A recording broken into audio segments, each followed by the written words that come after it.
सोना बहुत ज़्यादा चर्चा में बना हुआ है। लोग पूछ रहे हैं कि जिन हायर लेवल से ये ब्रेक होकर के नीचे की लेवल्स पे आया और वहाँ से रिकवरी करके लगभग 80,000 के आसपास अभी ट्रेड कर रहा है, तो लोगों का प्रश्न है कि अभी इसमें इन्वेस्ट कर लें और ये सीधा ऊपर जाएगा, या ट्रम्प जब स्वेरिंग इन करेंगे, जब अपना शपथ लेंगे, तो क्या ये फिर से नीचे आ सकता है। तो चर्चा करते हैं। दो फैक्टर्स पर मैं मेनली चर्चा करूंगा। एक तो ट्रम्प फैक्टर ही है। ट्रम्प फैक्टर बहुत ज़्यादा गोल्ड के प्राइजेस के जो नीचे आए उस वजह से उनके लिए जो है जिम्मेदार था। देखिए, ट्रम्प ने आते ही दो चीज़ों पर बहुत ज़्यादा बल दिया।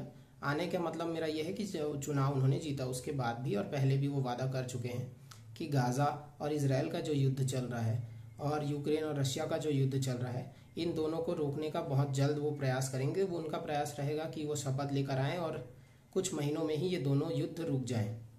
तो इस वजह से गोल्ड के प्राइजेस में करेक्शन देखने को मिला।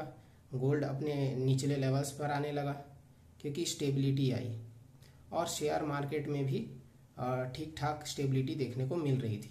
लेकिन बीच में ही न्यूज़ ये आया कि ICBM जो बैलिस्टिक मिसाइल्स है उनका प्रयोग होने लगा यूक्रेन और रशिया के बीच में, दोनों ही तरफ से, और इधर से भी समर्थन मिल गया अमेरिका का और यूरोपीय देशों का। उसके वजह से युद्ध में बहुत ज़्यादा बढ़ोतरी, उछाल देखने को मिला। युद्ध में जो चिंताएं बढ़ चुकी थी, तो उस वजह से क्या हुआ, गोल्ड प्राइस ने रिकवरी लिया है और मतलब वो ऊपर की ओर जाने लगा है, 80,000 के आसपास है। और शेयर मार्केट भी बुरी तरीके से बीच में टूटा ही। तो हमने देखा है कि कैसे ही दोनों प्राइस फ्लक्चुएट कर रहे हैं, आगे पीछे हो रहे हैं। तो गोल्ड में अभी इन्वेस्ट करना सही रहेगा कि नहीं? देखिए, गोल्ड में इन्वेस्ट करना अगर आप लॉन्ग टर्म इन्वेस्टर हैं तो अभी भी सही है, और अगर आप शॉर्ट टर्म या मीडियम टर्म में इन्वेस्ट करते हैं तो मैं सजेस्ट करूंगा लगभग 50% आप अभी इन्वेस्ट कर लें। और ट्रम्प की जब स्वेरिंग इन होगी, जब वो शपथ लेंगे, तो गोल्ड के प्राइसेस थोड़े से नीचे लगभग करेक्ट होकर जो अभी का जो लो बनाया था, लगभग इन्हीं लेवल्स पे एक बार फिर आने की संभावनाएं हैं। तो आप वहां भी इन्वेस्ट कर सकते हैं। पर अगर आप लॉन्ग टर्म इन्वेस्ट कर रहे हैं, शादियों के लिए लेना चाह रहे हैं, तो मेरा सुझाव रहेगा आप अभी भी ले सकते हैं, क्योंकि गोल्ड अभी भी अच्छे लेवल्स पे है। गोल्ड क्यों आगे और अपर सर्किट्स ले सकता है, ऊपर जा सकता है बहुत ज़्यादा, मैं ये आपको अभी समझाता हूँ। देखिए, शेयर मार्केट में इन्वेस्ट करना क्यों खतरा हो सकता है अगले साल को लेकर के, और मीडियम टर्म शॉर्ट टर्म को लेकर के मैं ये आपको समझाने का प्रयास करता हूँ। जब हम भारत की कुंडली बनाएंगे, और भारत की कुंडली जो अभी बनती है वो एक ही बनती है। आप पूछ रहे होंगे कैसे बना सकते, भारत की कुंडली क्या होती है, तो मैं आपको समझा देता हूँ। 1947 में 15 अगस्त की जो कुंडली बनती है ना, रात 12 बजे की, उसी को भारत की कुंडली बोलते हैं।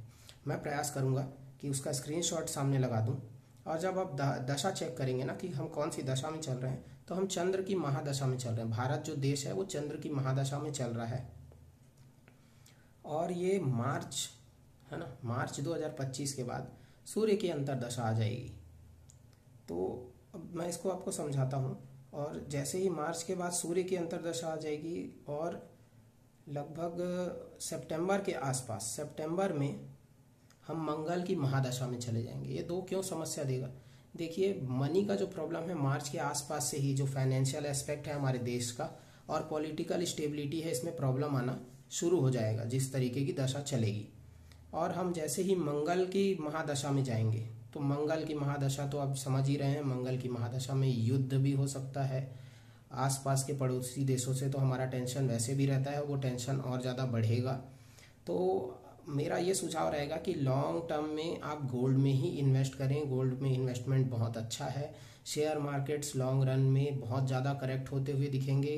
फाइनेंशियल स्टेबिलिटी को प्रॉब्लम अगले साल आने की पूरी संभावनाएं हैं देश की, और जिस तरीके से संभावनाएं दिख रही हैं एस्ट्रोलॉजी में भी, करेक्शन बहुत ज़्यादा शेयर मार्केट में आ सकता है। तो शेयर मार्केट में अगर आप इन्वेस्टेड हैं तो सावधान रहें, अच्छे कंपनीज की शेयर को ही इन्वेस्टेड रहें, और जो छोटे मोटे शेयर हैं जो कि लॉन्ग रन में ज़्यादा फ़ायदा नहीं दे सकते, उनसे आप इन्वेस्टमेंट निकाल लीजिए।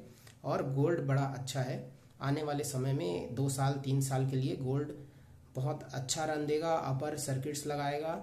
तो गोल्ड में जो इन्वेस्टमेंट्स है वो आपको बहुत ज़्यादा फ़ायदा देंगे, बजाय इसके कि शेयर मार्केट में लॉस की संभावनाएं ज़्यादा रहेंगी।